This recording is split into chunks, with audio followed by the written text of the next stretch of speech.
Definitely going to town, huh? Yep. He's going all the way. Okay.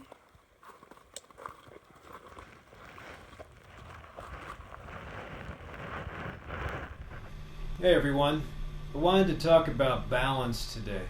It happens to be October, and we're going from summer to winter. And in Chicago, that's a big difference. It hits pretty fast, but the great sunshine and the heat of the summer suddenly drops down. It's going to be a little wet, there'll be some hurricanes here and there. Then it's going to start being cold. And it won't really snow until December, January, or February. So you just have to deal with the cold. If you're not ready for it, you'll get sick. And in fact, now I'm seeing a lot of patients that are coming in very sick. Whether it's influenza, sinus infection, bronchitis, it doesn't matter, but we have to prepare for the season to avoid having to come to see me, or just to prepare for the season. If you are set in your ways and you have a really good routine, and it's a summer routine, you can't take that routine and transplant it into the winter because it won't work. The foods that you relied on in the summertime, they won't be around unless you have them shipped 2,000 miles. The activities that you relied on, say running outside, running on the beach side or the shore,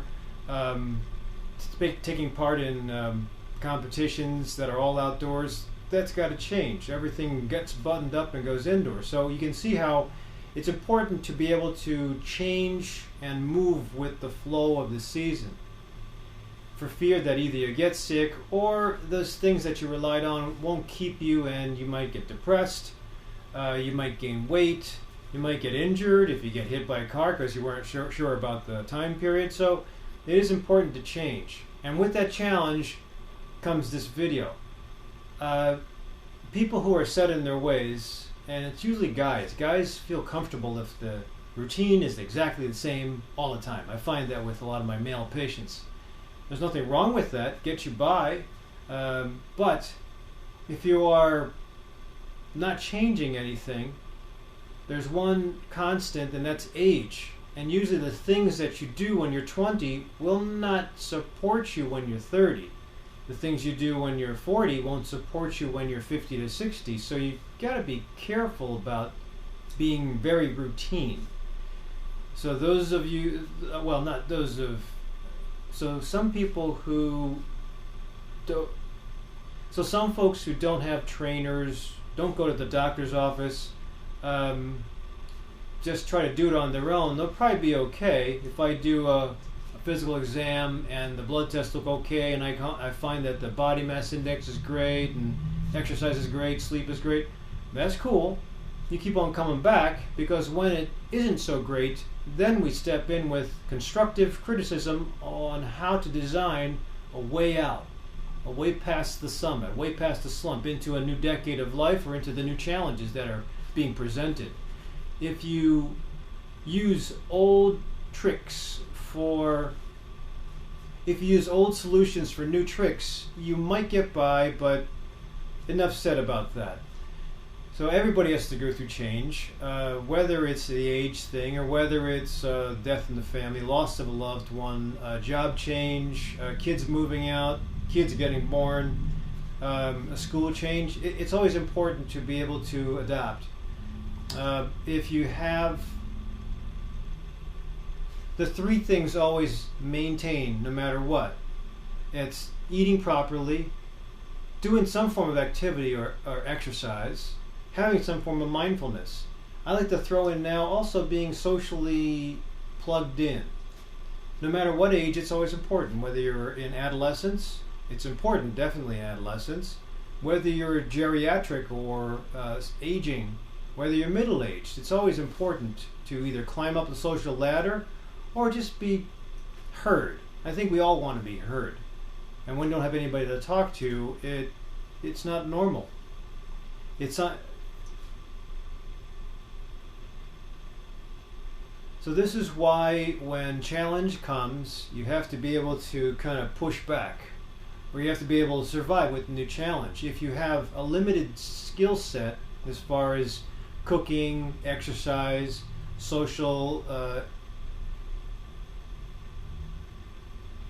social interactions or clubs, and or mindful practice, then you will be going into the new challenge with a limited success rate. And it will probably be okay, but for those of you who it's not okay, you should have probably prepared for it. And that's where you get those coaches involved. If you're unsure about how to exercise, how to eat, how to do mindful practice, how to be adept at social gatherings, then you seek out help. If you can't get the help or can't afford the help, then you try your best to find out people in your community or in your small circle of friends who can maybe lend you an ear. If you can't do that, then you go to YouTube, but you have to be careful about YouTube. There's some good stuff and there's some bad stuff. So the bottom line is that you always have to be willing to adopt and take on new skills. I like to have my patients experiment every year with something new in the eating department, the exercise or activity department, the mindful practice department, and again, social gatherings. If you experiment a little bit, at least on your birthday or on New Year's, then hopefully you like it or you don't like it, but you either put it in your first aid kit for when time comes that the challenge is there, or you throw it out and you just remember you didn't like that. The bottom line is if you don't at least challenge once a year to maybe add to your toolkit, your first aid kit, then how are you going to know to develop a good plethora of different ways to take on the new challenges? I do have some folks that are deep into Western medicine and they're very good at what they do. They watch the rules. I have some folks at the other end who are deep into complementary and alternative. I have some folks at the other end who are deep into complementary alternative medicine, Reiki, energy healers, acupuncturists, vegetarians. Very good, but again, being at one extreme or another is not always good. Even if you're stable in those footholds, I think you should try to taste the other side every once in a while. Just in case you have to rely on that as a last minute thing. You don't want to be presented with that kind of exposure suddenly when you're not ready for it, and then you're also in a challenge of some sort. That's not the best time to see if it fits. So just heed my warning that as a integrative medicine doctor, I'd always say once a year at least on your birthday, or you pick a date, but challenge yourself with something new. Stick with it for a month to 2 months and see if you like it or not. And something that you haven't done before.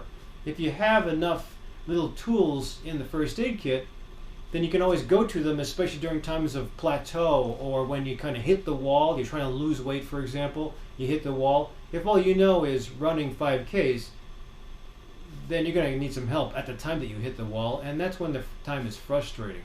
If you can pull out another tool from previous experience, then you might be able to get past that plateau and lose more weight.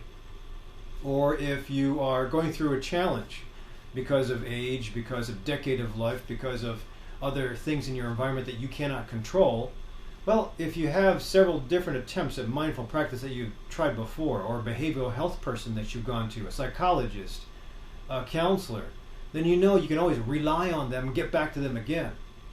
It's kind of like knowing, for example, if I have somebody who has a flat foot or a little hernia that never really bothered them, but they always wondered, it's okay for now. Well, if you get in to see the doctor, like me, and I give you a referral to get the second opinion, and even if the second opinion guy says, nah, we don't have to do anything, but you come back and let me know when you're ready, that is cool, because when you're ready, you've got a beeline straight into that guy's office, and you can have it taken care of.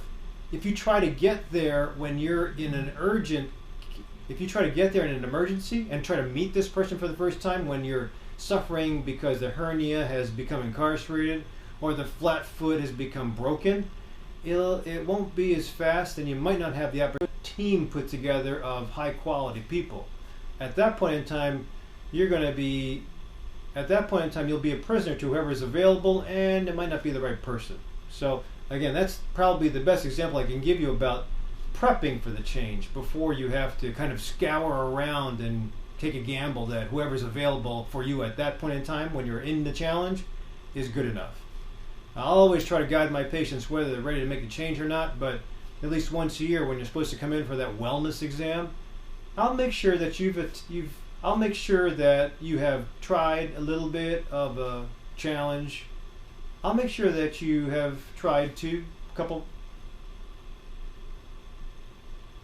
I'll make sure that your first aid kit is full and ready for challenge, and I'll make sure that your first aid kit is full. I'll make sure that your tools are full and you have a plethora of different things you can rely on. Hopefully we'll never have to do that again, but it just makes it more sustainable that when you get through the decades of life and the challenges that go with it, or the seasons that go with the years, that when the challenges come, you're very well versed with what to do or what you might want to do different and how to get past that challenge, how to get past that summit.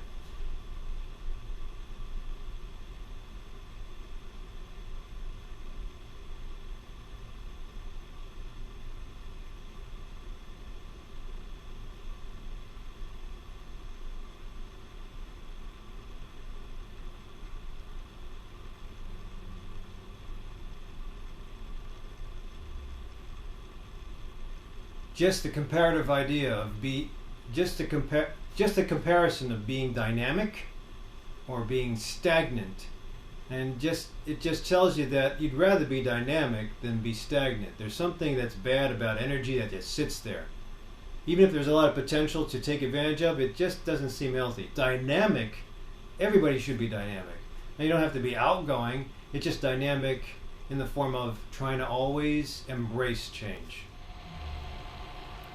Perfect example of balance. As I was finishing up the balance lecture video out of that room, I'm walking into this room for my first afternoon patient, and just happens to be a Parkinson's patient that I've been seeing for a couple of years. Both the patient and the wife are very well versed on conservative measures for controlling the progression of Parkinson's disease, like high-dose CoQ10, like acupuncture. I had suggested a neurobiofeedback with a neuropsychologist in the northern Chicagoland area, and it worked temporarily.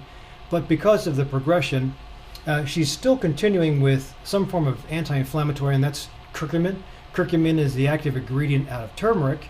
I usually suggest turmeric because that's where the studies come from as far as Janet Funk in my previous lectures on turmeric. But hey, if we can get an active ingredient and it's affordable, why not go for it? So we're going to try that as an addition, but the balance thing comes in that we've tried as best as possible to maintain a foothold in complementary and alternative medicine. But because of the progression, we know when to pull the trigger, and we have now called in a clinic that specializes in Parkinson's disease in Winfield. So hopefully with both of them, knowing that sometimes we have to call in both, or we have to rely heavier on the conventional, or without giving up the complementary, I think it's going to be a successful, sustainable change. But the other thing I wanted to say as a preview to an upcoming video, we're going to be applying for the medical marijuana card. And one of the criteria for getting approval of medical marijuana, especially the CBD portion of medical marijuana, is Parkinson's disease. So I don't think it will cause any undue effects. We're going to try an edible form of it, but we'll apply with that. We'll apply for that as well. Again, having maximal therapy in both worlds, I don't think there's any downside. But it's up to me to kind of make sure that they're not wasting time with frivolous. It's up to me to make sure that the patient and the wife are not wasting time with frivolous,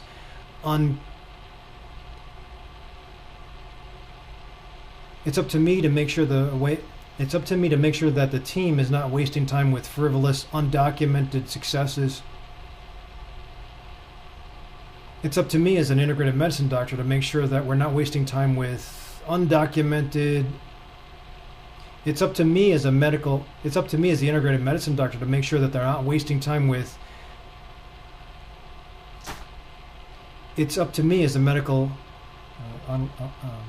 unproven therapist.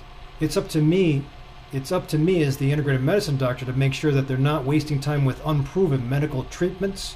It's also up to me to make sure that it's up to me as the integrative medicine doctor to make sure that they're not wasting time with unproven therapies. And again, I have to maintain the fact that I also have to maintain that they don't get into a deficient nutrition. I have to maintain that their nutrition is not deficient, in addition to making sure that they know the side effects of Parkinson's disease. It's up to me as the integrative medicine doctor to make sure they're not wasting time with unproven therapies. I also have to make sure that they're not going deficient on some of the nutrition. I also have to make sure that they understand about what they're going through as far as the Parkinson's diseases, Parkinson's clinic, and sometimes it's up to me as an integrative medicine doctor to make sure that they're not wasting time with unproven therapies. I also have to maintain or give them guidance as far as sustainable change in nutrition, activities that are tolerated by a Parkinson's patient, and mindful practice. I think it's still very important. And then hopefully the team that's taking care of the Parkinson's clinic and the therapies is up to speed, but will use both arms to get the best success rates. So hopefully this has been a little helpful for you. Even if you don't have Parkinson's disease, it's still an evidence-based approach to balancing out your life to make the best sustainable change for your disease process. Give me a thumbs up if you like the video. Give me a thumbs up, and otherwise stay tuned for weekly words of wisdom.